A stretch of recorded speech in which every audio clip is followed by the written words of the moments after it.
feels like more and more of us are suffering from food allergies, particularly children. So here to break it down and talk about the reality of it all, Professor Mimi Tang, head of the Allergy Immunology Research Group at Murdoch Children's Research Institute. Hi, that's a big title on a business card.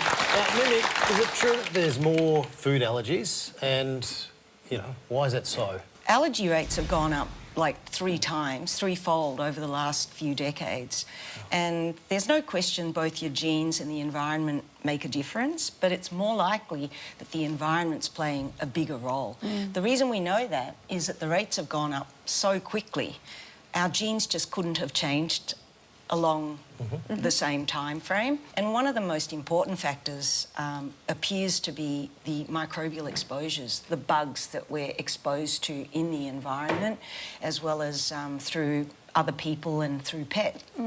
With allergies, are you generally born with them, or are they something that you can develop throughout time? Great question. It's actually a little bit of both. So some babies can be born with a higher risk of developing allergies because they might have a family history of disease in their parents, for example. But in fact, we now know that it's the environment they're exposed to in those first early years that are critical. One of the best ways to reduce the likelihood of your baby developing a food allergy is actually to introduce the common allergy-causing foods in the first year of life. So ideally you want to be doing that around 4 to 6 months of age when the baby's developmentally ready to take some solids, and obviously use baby-safe forms, so not an actual peanut, but some sort of peanut paste, peanut butter. If, on the other hand, your child came first into contact with peanut through, say, inflamed skin, like eczema, instead of eating it, then the immune system will be recognising the food through this inflamed setting and can actually recognise it as dangerous. Where are we seeing the most food allergies? What are the most common ones nowadays? What we know is that more than 80% of allergies are caused by just 8 food groups: egg, milk, wheat, soy, fish, shellfish and nuts. I could jump in and add to that if you like before you continue. We actually asked the audience if they had any, and I got seafood, citrus, nuts and worming medication. Worming medication? Worming medication. Okay. So just throw that into the mix. That was from Shane. Thank you. And what about testing for allergies? How do you go about that? The most common would be to do tests that are called skin prick tests or blood tests, looking for allergy antibodies that are directed specifically against the food. It's really important when you do these tests to interpret them together with the person's history, you know, what the reaction was like. And there are times where things aren't so clear, and then we will do something called a food challenge. This is sort of supervised by specialists in a medical setting because it can trigger a reaction. If somebody is having a severe allergic reaction, like you're alluding to, what are some of the symptoms that we could see? It really is referring to reactions that involve the breathing or the circulation. So that's called anaphylaxis. And the types of symptoms can include difficulty breathing, noisy breathing. If you drop your blood pressure really quickly, you can feel faint and even collapse.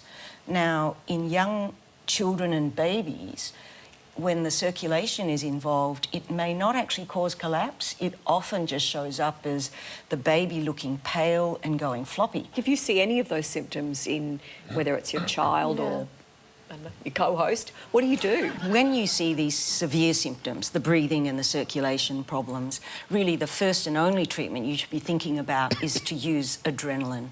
And if you have one of these adrenaline injectors, EpiPen or Anapen available, you would use it, and you would also call the ambulance.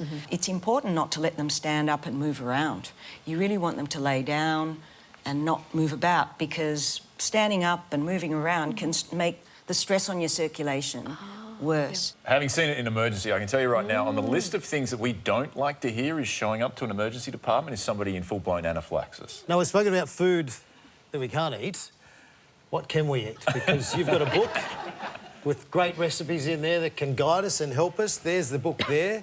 What we really wanted to achieve was to offer parents and families options for meals that are allergy safe and yet still enjoyable, so nobody feels like they're missing out.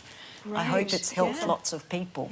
And speaking of helping lots of people, tell us about the treatment that you've developed that's actually having incredible success, isn't it? Particularly with children? Yes, yes. It's an oral immunotherapy, which means taking little bits of the food, starting at tiny doses and then building it up to a bigger dose, like the equivalent of 8 peanuts, very quickly.